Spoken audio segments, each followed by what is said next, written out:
Hello, and welcome to the Feeding Pod. This is your host. I'm Brianna Millick, and I am a speech language pathologist and certified lactation counselor.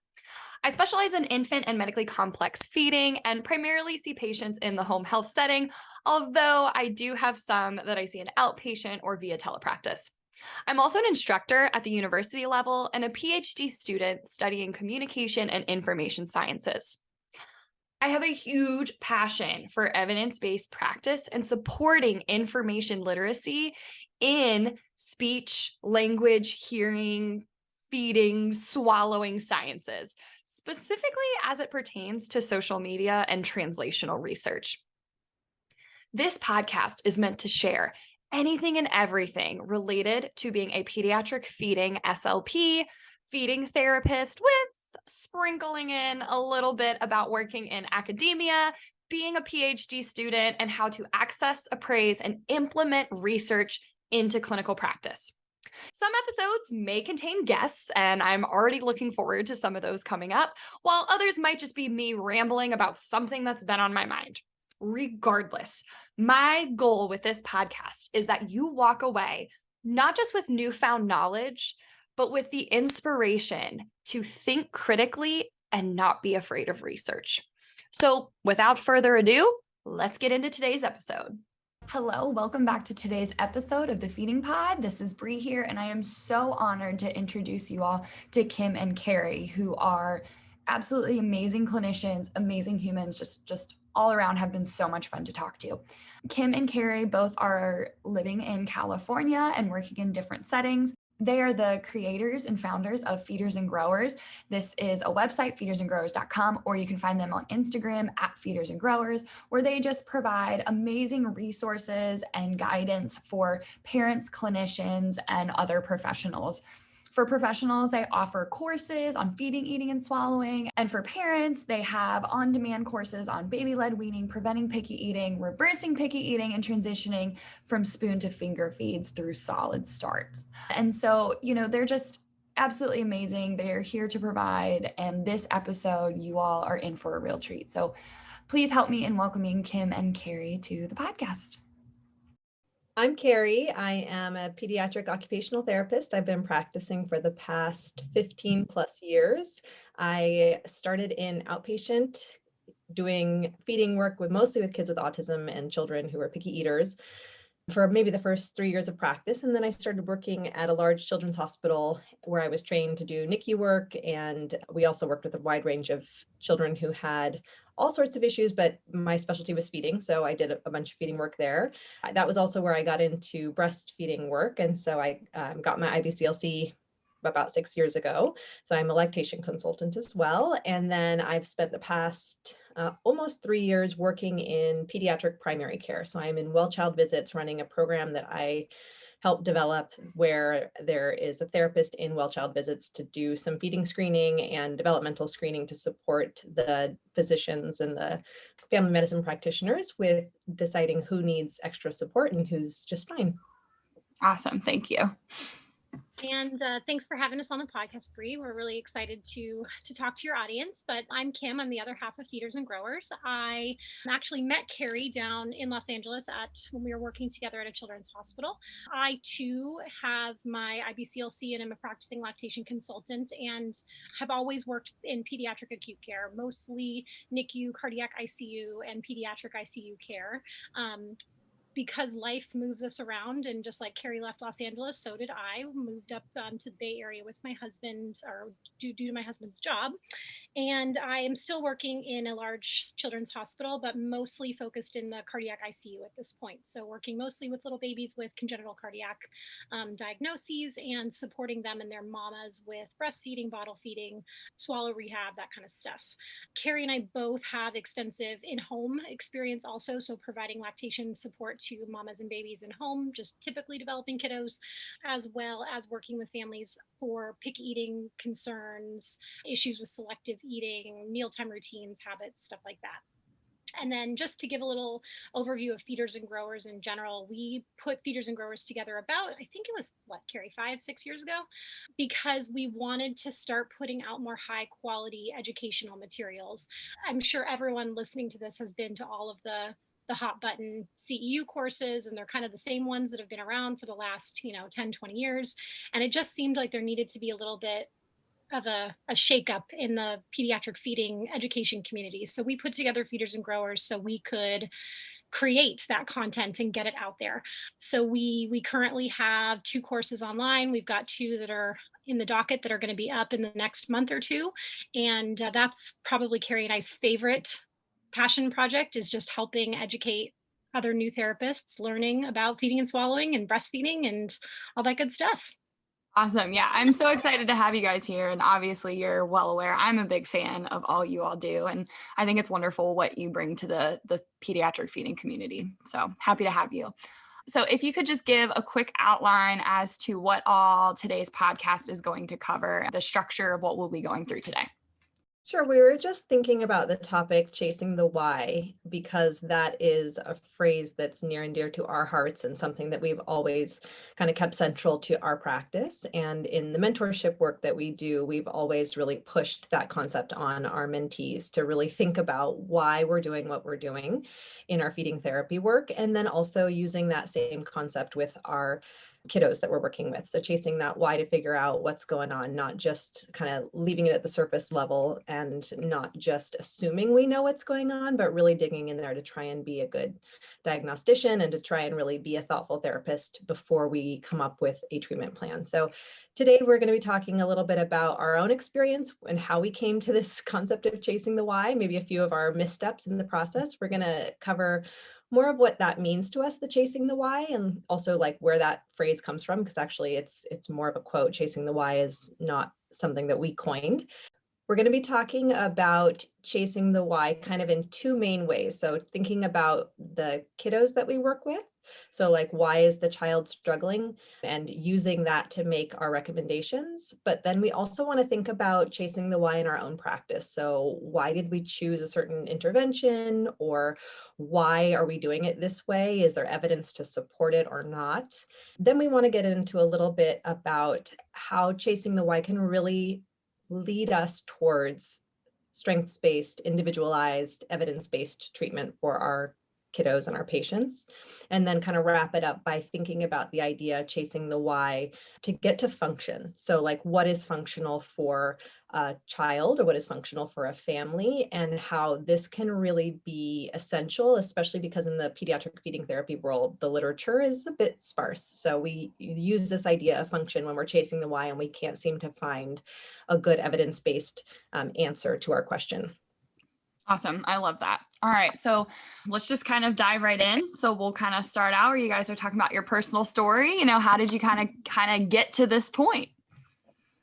Sure. So if anybody's ever taken a course by Kary and I, you will know that we are very lax. We're very conversational, and we like to share our own stumbles along the way, because we've found that the best mentor-mentee relationships are ones that are vulnerable and a good back and forth communication. It's like every time that Kary teaches me something, I teach her something in return.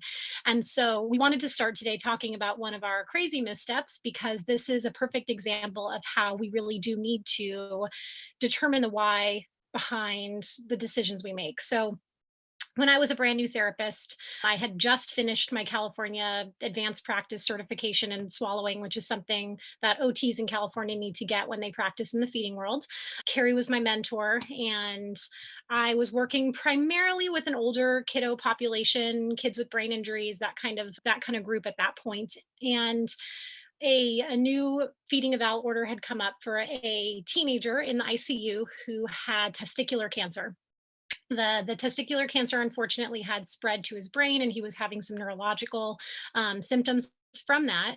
And so the medical team wanted to have a swallowing eval done. Totally makes sense. So of course I, with my recently completed feeding competency and all of my really big guts and, probably too much gusto at this moment. Picked up my little clipboard and headed down to the ICU to do this eval.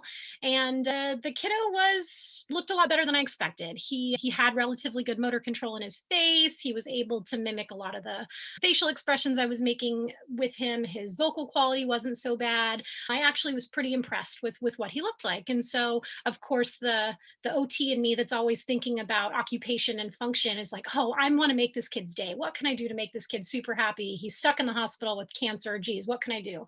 So I asked him what he wanted to eat that afternoon. And he told me he wanted a cheeseburger. So I'm like, okay, great. I'm going to be this kid's best friend. I'm going to order him a cheeseburger. I'm going to get him a cheeseburger, and he's going to be talking about me for the rest of his life because, me too big for my britches, have no idea really what decision I should be making, but I just wanted to please the kid.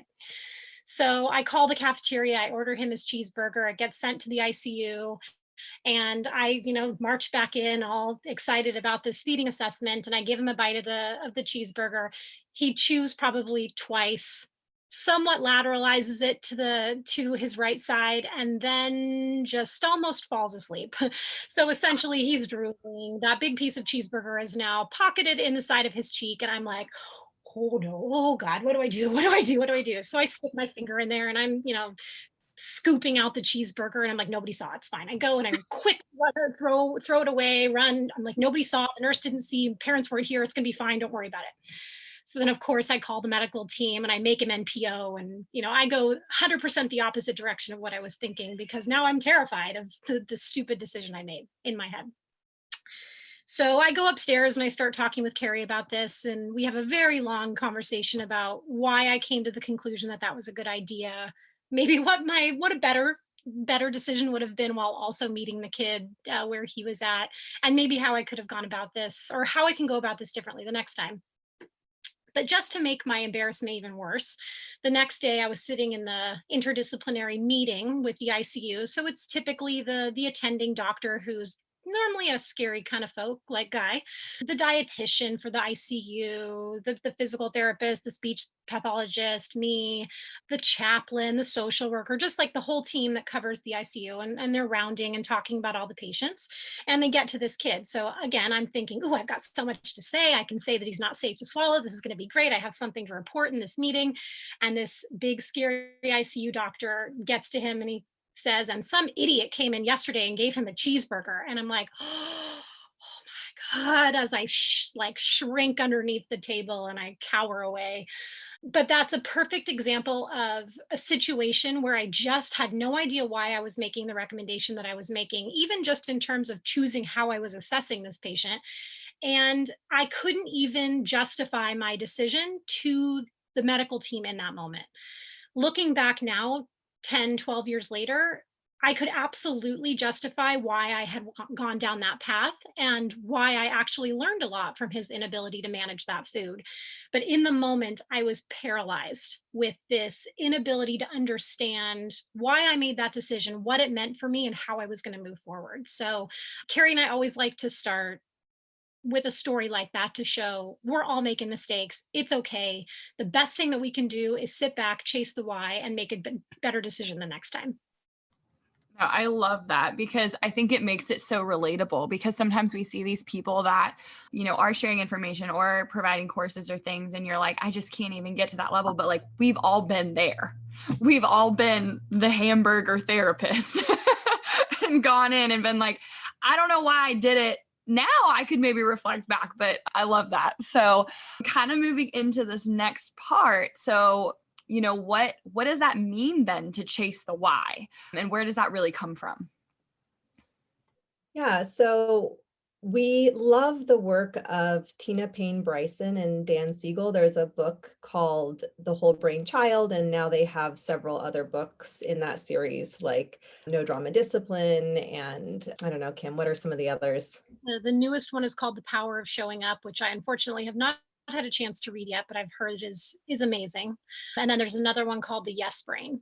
Yeah. So we love her books and her work and Dan Siegel's work. They just are brilliant and very relationship based. And so that question of chase the why, that's the first time I heard it, was in relation to the whole brain child. And so they really advocate for this idea that behavior especially is communication, that there's not, bad children and there's not bad behavior just for no reason, that all behavior is an attempt for this child to get their needs met in some way and to learn about the world. And so the chasing the why in that context was really about, getting to the bottom of what the child is trying to communicate when they're using tools that are not words, when they're screaming, they're tantruming, they're being naughty, they're being defiant, those types of things. But I think, and Kim and I believe, it's really reflective of how we should be approaching most situations, which is there's almost always more to it than whatever we see on the surface as therapists and as humans. And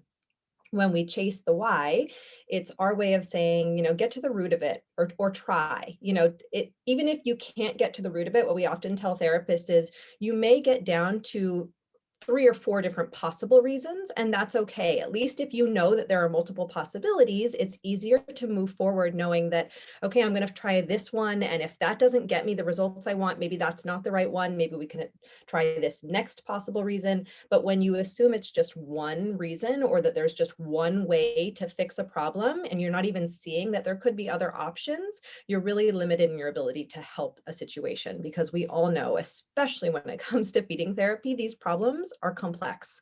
There is so many things that could be going wrong in a child who's not eating, or who's not eating well, or in an infant who's not eating or not eating well.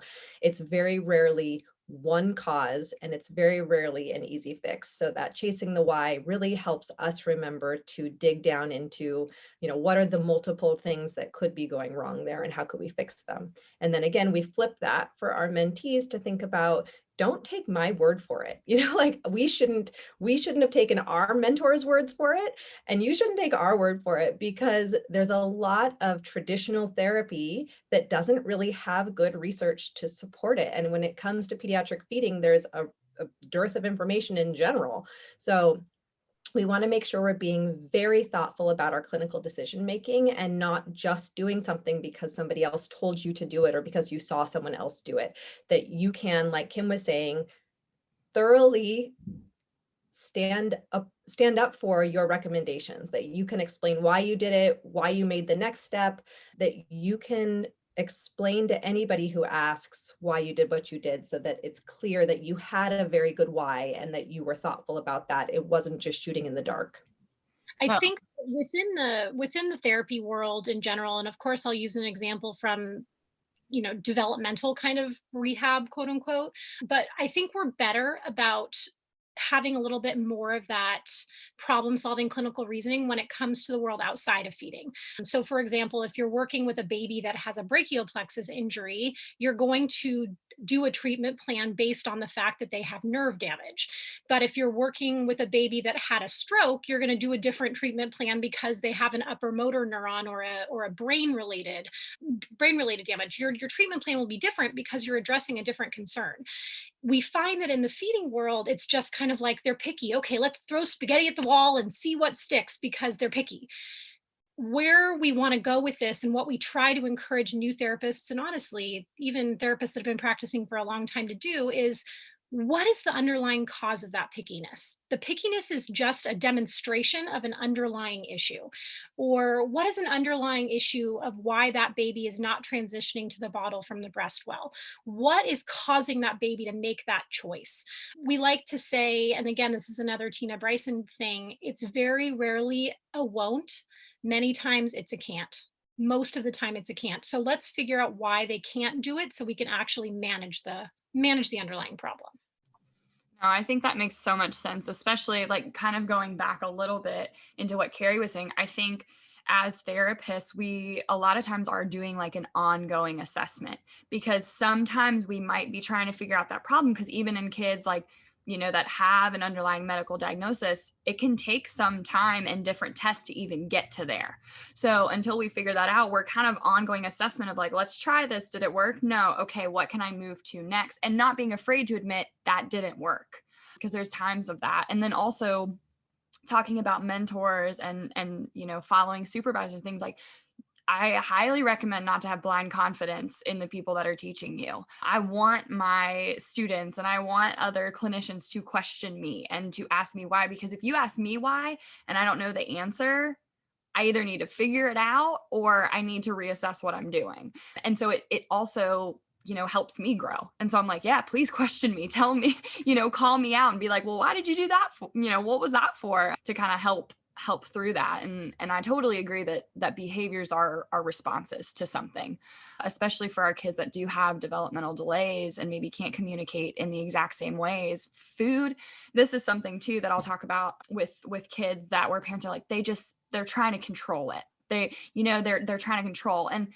And maybe because in some situations we can kind of make them practice certain skills, but eating and using the bathroom and going to sleep are three things that we cannot make happen. So if they need to, if that is something that's like, this is not, I don't like this is hard for me, then we can stop. If certain other developmental skills that are hard, we can kind of make them do. Like I can facilitate some hand over hand play, to push the car or different things like that, but I cannot make them eat. And so I find that we almost hone in on the behavior side of that when really it's a response just like everything else, but we can't make them do it. Totally. That idea of them seeking control, there's almost always more to that. Yeah.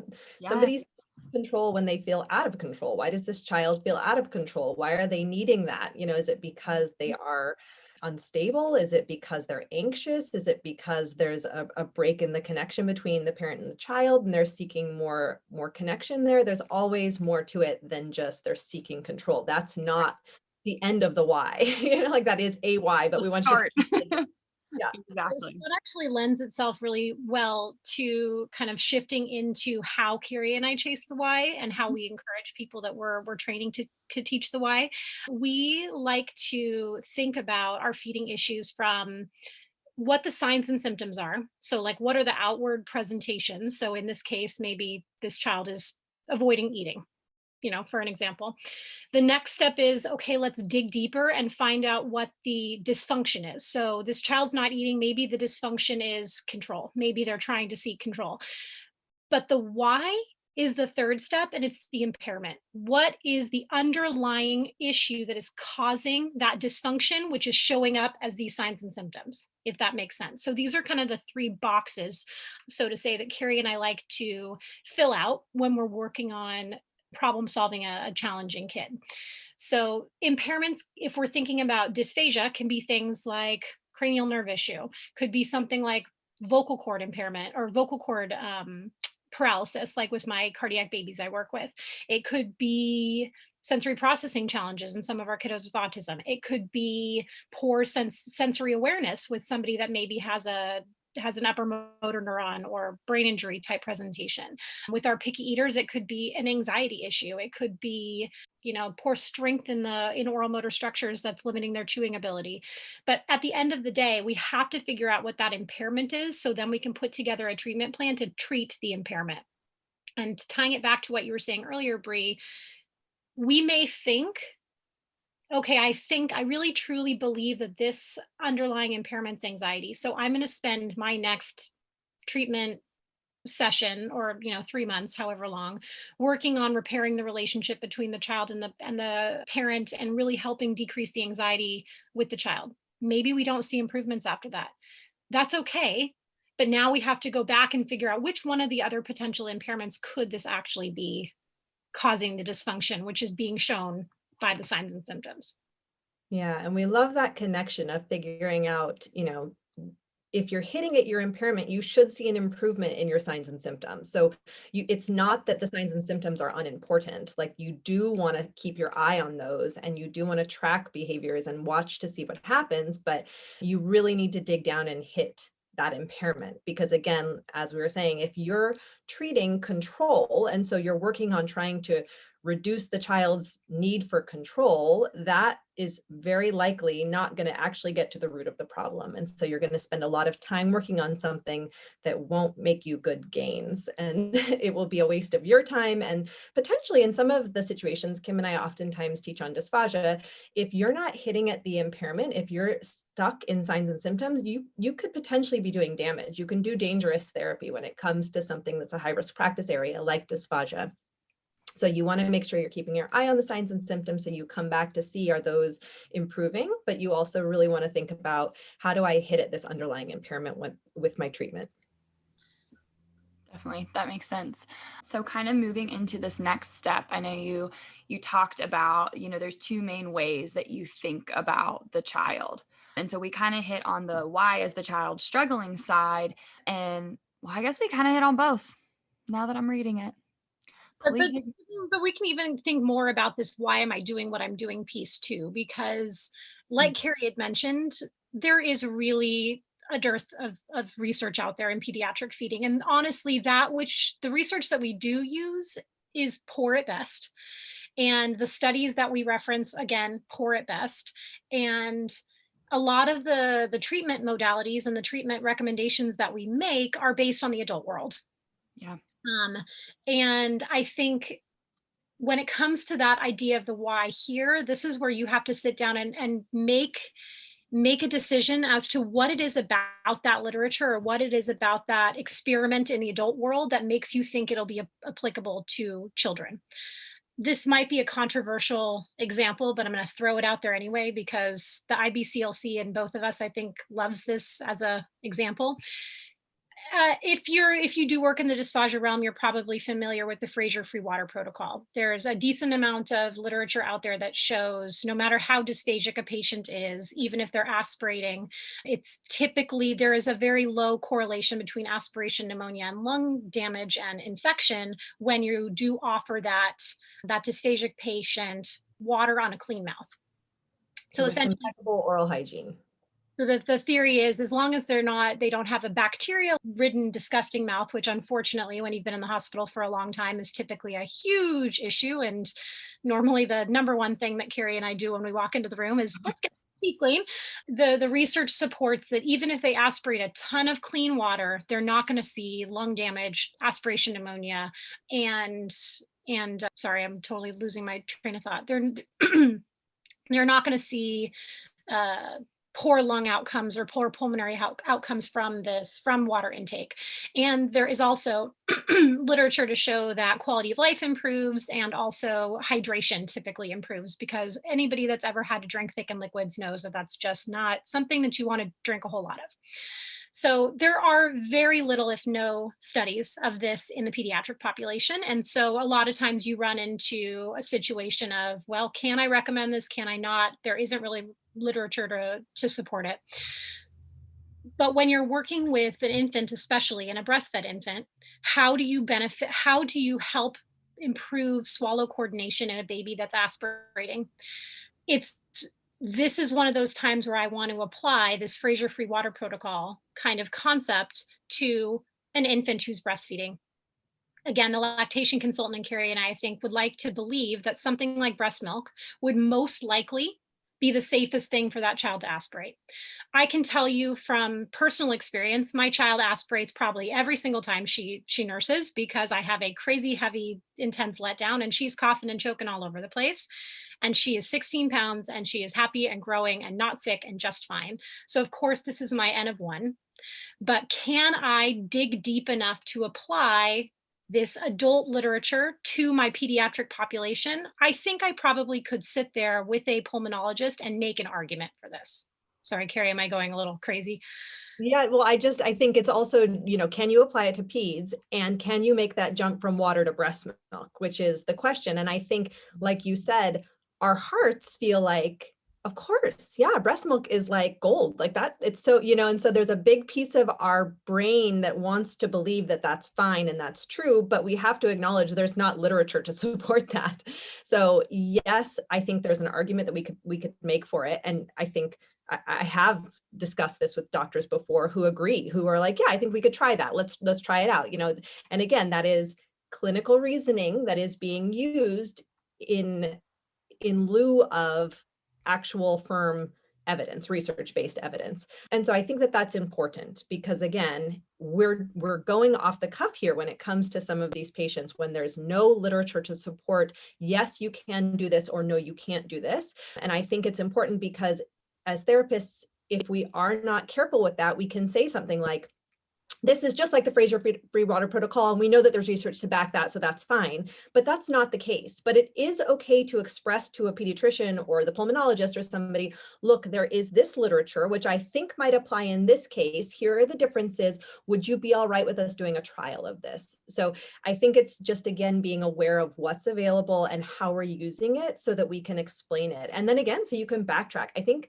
that's my other big takeaway with chasing the why is that when you chase the why enough, you realize you step in it a lot. Like you're going to misstep over and over again. And you're going to, maybe you recommend that we do breast milk with this baby and it turns out they get sick and you're like, okay, let's back it up. That wasn't the right choice. The pulmonologist agreed we could try it, but now we know that that didn't work for them. And so you have to change your approach. And I think even with the Fraser-free water protocol, like the chasing the why also applies to the idea that literature changes, new research comes out all the time. We have to be abreast of that because the why of, 5 years ago on some of these topics is different than the why of today, where there actually is a research study that maybe shows something that wasn't available 5 years ago. So we have to be willing to amend our practice to incorporate this new literature when something comes up that says, you know what, actually, no, that wasn't great practice, or maybe that wasn't true like we thought it was true.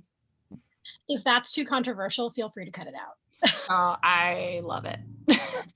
I was going to actually kind of attribute that back to some of the philosophies and stuff we think about with treatment, like some that are evidence-based with the span of ages is like neuroplasticity. And so we know you're going to use it or lose it. So in these super littles, okay, well, we can't give them water right now.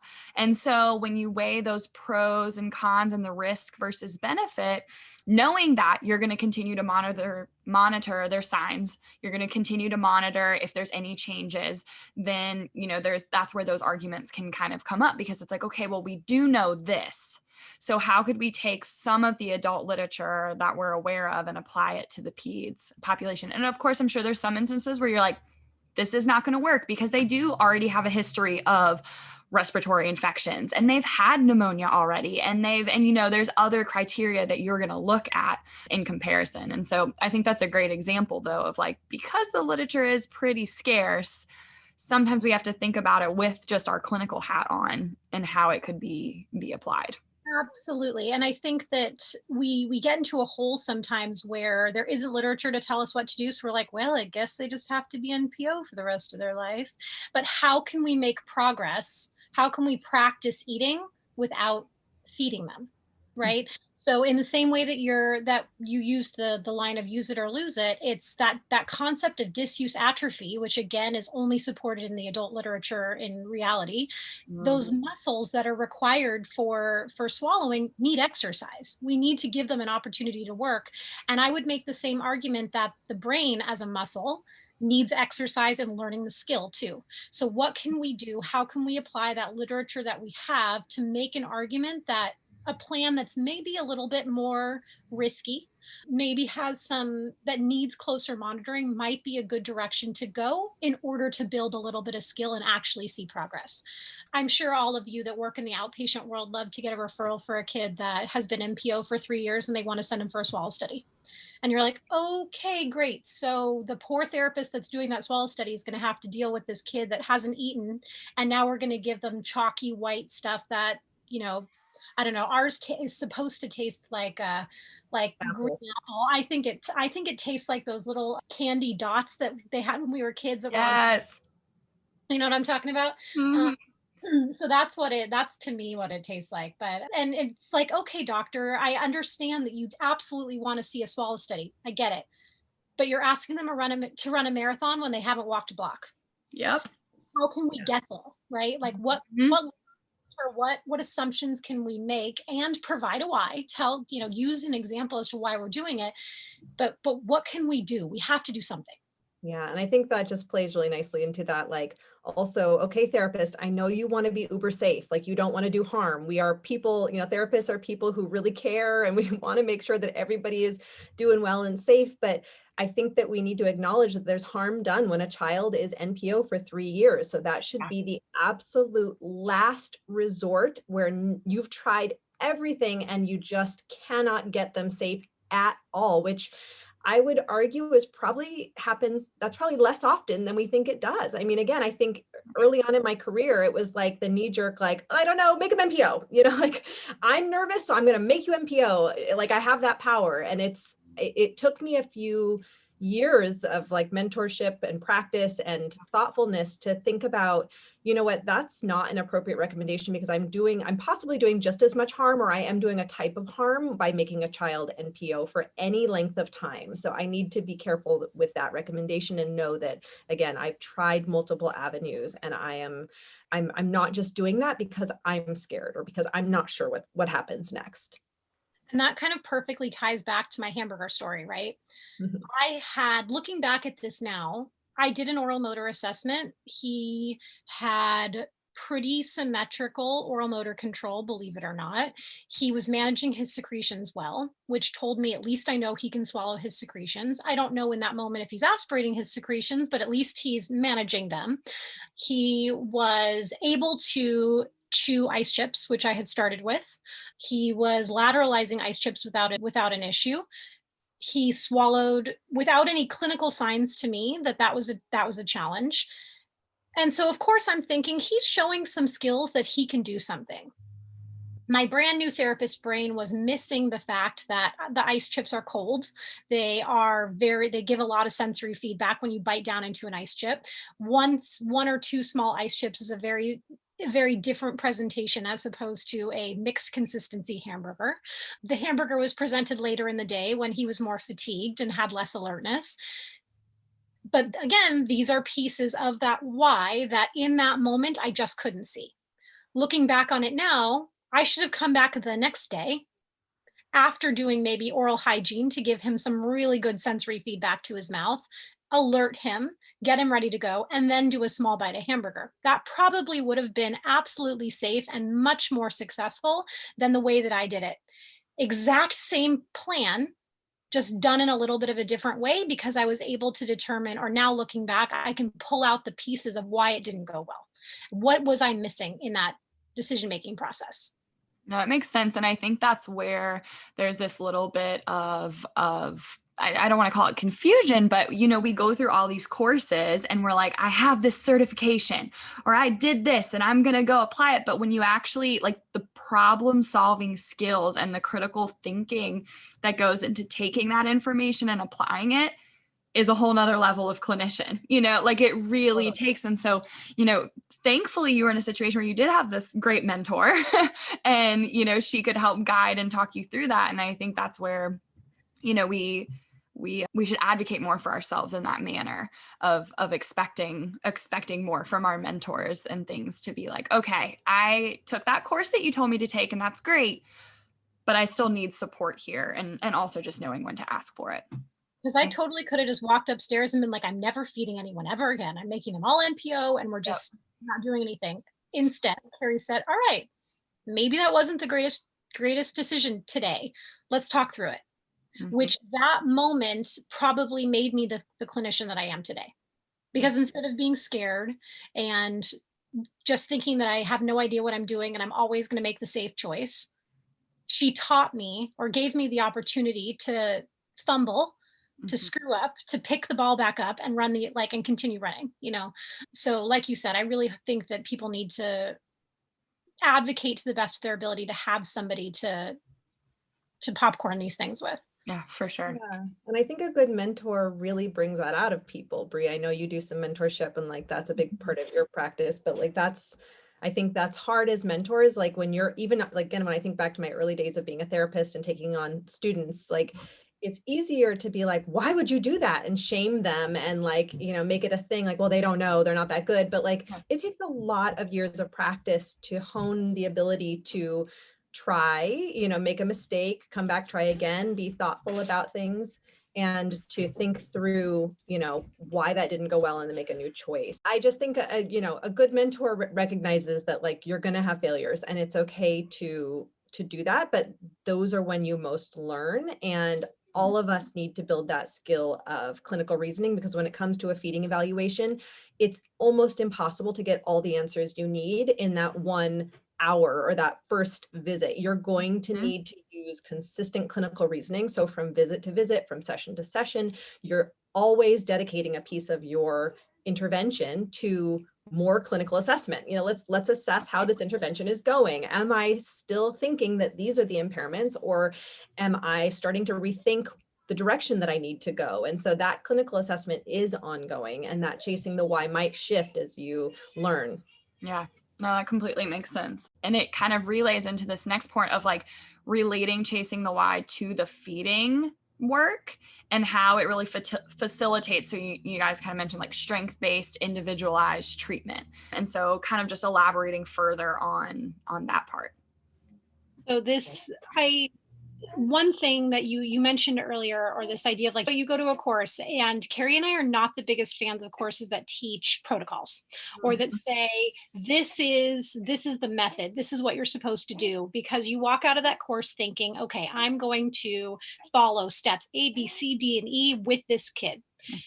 Or with every patient, you think.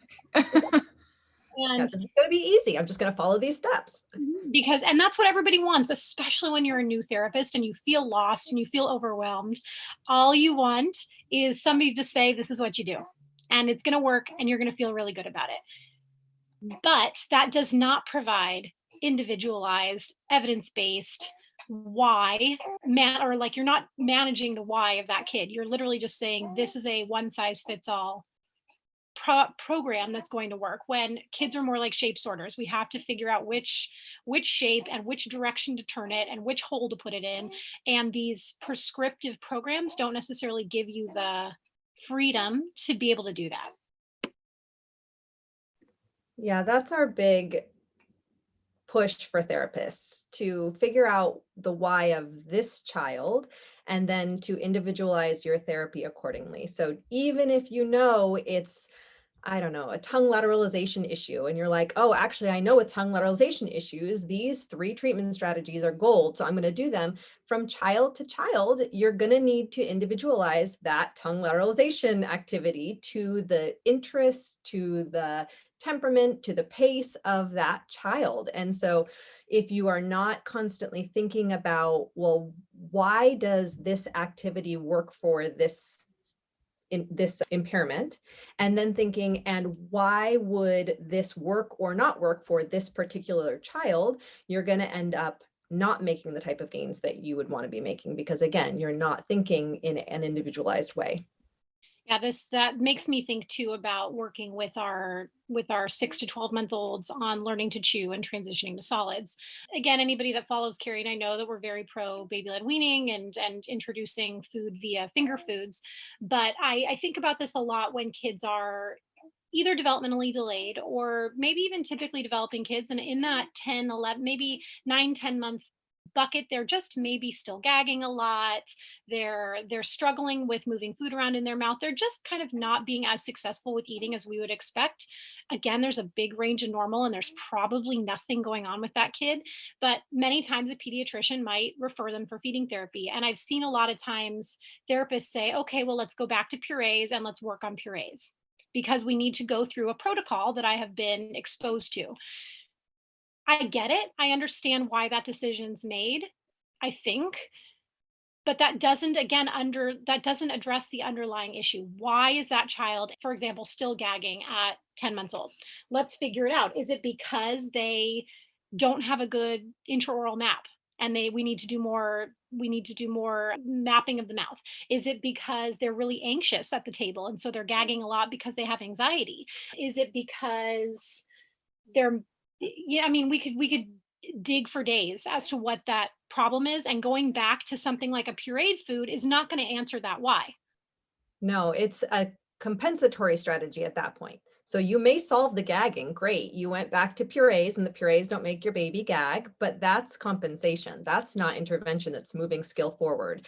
If the whole goal was to get the baby eating purees and adults were still eating purees, like great, then you've accomplished your goal. But we know that purees are not the end game. Chewing actual food is the end game. So again, if you chase your why, and the why is, you know what, actually, I want this baby to have lots of positive experiences because they've now spent, 3 months with these gagging negative experiences. Well, then, yeah, maybe purees for a week is an appropriate intervention because you are compensating for the fact that they can't manage these harder foods. You're giving them positive experiences for a week, knowing that following that, we're going to go back to the harder foods. You're just trying to normalize mealtime and make it more positive for this child. Fine. If that's your why, beautiful. But if you're just thinking to yourself, oh, I need to solve this gagging and purees seem safe. Okay, great. I'm going to go ahead and give purees.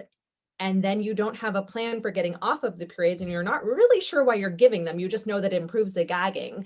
You can really get stuck in a bad pattern of like, oh, great. Okay, what next? Like, how do I move forward? Let me try the food again. Oh, no, cause the gagging again. Let's go back to the purees. And now you're stuck in offering a food that is not really functional for this child.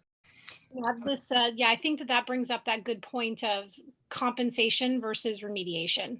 And many times, if we don't chase the why, we end up in a loop of just compensatory strategy, compensatory strategy, compensatory strategy. And again, that's well and good. It deals with the signs and symptoms, but it's not hitting at that underlying impairment whatsoever. Yeah, absolutely. And I think as young therapists, we sometimes miss the fact that the why could be rapport building. It could be positive mealtime experience. It doesn't always have to be a hard hitting, jaw stability and lip seal. Like, these are infants and children, and they need to have a sense of connection before they're willing to work on something that's more challenging. And so it's okay when somebody says, why are you blowing bubbles? They don't have a lip seal issue, to say, yeah, but I'm trying to build a connection with this child and get them engaged in the activity before I'm going to ask them to work on the, texture tolerance that I know is challenging for them. So your why does not always have to be, this child has XYZ impairment and I'm going to hit these. It could just be, the why is I want to have fun during this session so that they learn that, speech therapy or OT is a fun place to come and they want to keep coming. No, that makes sense. And I think that ties into a little bit of how you were saying, they might be gagging a little, but like when you look at their skills, it's typical, it's like within a normal range. And so then you have to look at those other factors of like, all right, well, talking to the parent about like, well, what does mealtime look like? And then you find out that mom is feeding and the baby's not feeding themselves at all. Okay, well, maybe there's a little dysregulation in there. And so sometimes we shouldn't always think about like the highest level. We're looking for unicorns when it's just a horse. Stop looking all the way out there. It could just be those simple fixes. And I think, that kind of goes into just like deciding the why of like, okay, well, like what could potentially be the simple why? Because even starting there and helping and supporting that parent-child interaction, you go into like, okay, well, I'm not causing harm through that. But just going straight to a compensatory strategy, you could potentially be, because you get in that vicious cycle of never actually targeting what's wrong. Yeah, absolutely. I think we have, a lot of room to potentially start with things that are, like you said, the simple answer. What is the most common answer? I think in primary care, I hear a lot of pediatricians say, it's like common things are common. So it's if you instead of thinking like, well, maybe they had a stroke, maybe they have like a cranial nerve deficit, it's like, no, common things are common. It's probably just that they're needing to have a sense of control and they want to control the spoon. They don't want mom to control the spoon, So I think if we stay there, we stay in common things first, we start with those low-hanging fruit, especially the parent-child relationship, you're never going to do harm there. That's only going to have long-lasting ripple effects to improve that.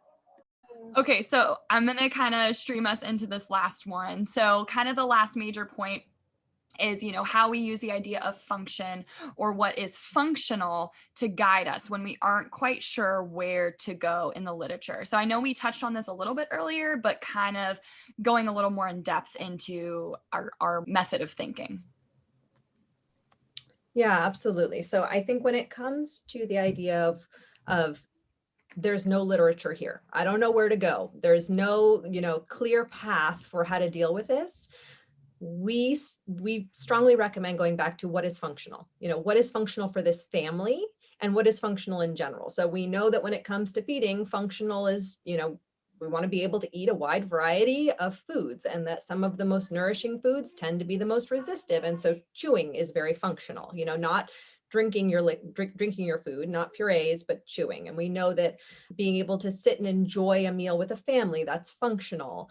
For one family though, that might be that the child eats separately from the parents, and that's what's most functional. Or it could be that, what's functional is they eat on the run. Like, we need to just bring it back to what is functional for that family and that child. So we don't overthink it. We don't aim towards the perfect family meal sitting at the table with everybody in their chair for half an hour if that's not what's functional for this child. So we can chase the why, but also, again, when you're like, I just don't know what to do here, like, think about what works for this family, and then again, what is functional for this child. And so one of the areas that this comes up sometimes is the idea of breastfed babies who won't take a bottle. Oftentimes therapists get called in and there's this like, we're going to chase the why. Maybe it's a tongue tie issue. Let's clip the tongue tie. And you're like, okay, yes, possibly, like, for sure, do your assessment, look at the tongue, but is it functional for this child to just take the breast? If the answer is yes, like, mom is home, she can breastfeed, she's not going back to work, she's fully able to do this. I've had those moms referred to me and asked, should we clip the tongue? What can we do here? And my response is, this breastfeeding, all exclusive breastfeeding, is functional for this baby. They seem to be doing well with this. They're growing well. They are not needing to take a bottle. So why are we forcing them to take this bottle when that's a skill that they don't have yet, or that they're not able to build in this moment? So it's not functional to think about the bottle when they're taking the breast just fine. So yes, we could go down a path of clipping the tongue and other things. And I think it is, again, it's important to chase the why to figure out, a little bit more about, well, why can't they take the bottle? Is this something that should be addressed more thoroughly or not? But I have come to the conclusion in a few of my cases that no, this is not worth the risk of intervention when this baby is very functional with this skill of breastfeeding. And then as we transition to solids, they seem to be transitioning to solids just fine. So it kind of tells me, again, the bottle was a moot point. We didn't need to go down that path or think about focusing on dysfunction, like, what I'm trying to think of the word, like turning everything into a dysfunction, like, Mm-hmm. Oh, it's like a normal variation, but you're making it a dysfunction. Yeah. thank you. Yeah, I know, I get it. And I've had infants too, where maybe they had, something, going back to some of these NPO little ones, unfortunately, but they're born, maybe they had something going on with their gut. And so they had a G tube, and they're coming to me at 7 months and they're like, okay, like, let's get a bottle. And it's like, well, we might not be able to get the bottle, but like, let's talk about cup and straw, and let's move on to that, because that's going to become what's functional for them. Because we're already almost at that age, we're going to be weaning the bottle. So if that's stuck and that pattern is not there, let's look to, again, what's going to actually be functional. Absolutely. And that's one of those things that Kary and I also go crazy about sometimes, because yes, we know that babies progress through feeding during the first year of life in a certain fashion. Most babies do. If a baby is already 7-8 months and is not taking a bottle or the breast, why, again, asking ourselves, what is the purpose of teaching them to take a bottle when they're not going to need that skill for life? If there is a why, like grandma really wants the baby to take a bottle and it's really important to grandma and grandpa, and they're never going to be happy if they don't take a bottle. Okay. I know in the back of my head, this is probably still not going to happen, but at least there's a why as to why we're working on it.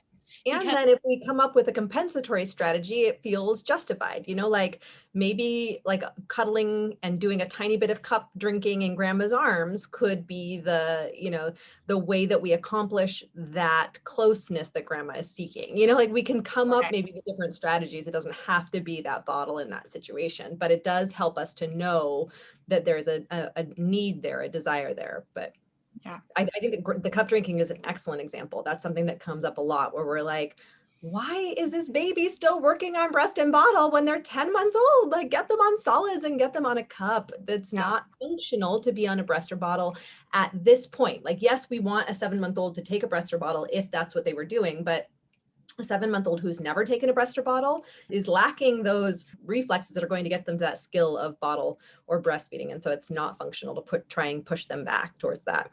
Yeah, for sure. And I know like we've talked on this like separately from the podcast, but even going back to functional in terms of like family dynamic and like eating on the go, for example, or like I've had a family that was like, I'm going to be honest, like we eat a lot of frozen meals because that's just what works for us. And so it's like, great, that's what we're going to work on, because what I eat in my day to day is not the same as what, I could probably survey 20 other families and it's not going to be the same for any of us. And so talking to the family too about like, okay, well, what is functional for you? What does that look like? What foods does that look like? Because the goal is not, again, that the child is going to eat everything. Nobody eats everything. But the goal is that they're going to be able to have a good dynamic, a good, caregiver-child relationship, and that they're at least willing, to have a more positive mealtime with what they are given.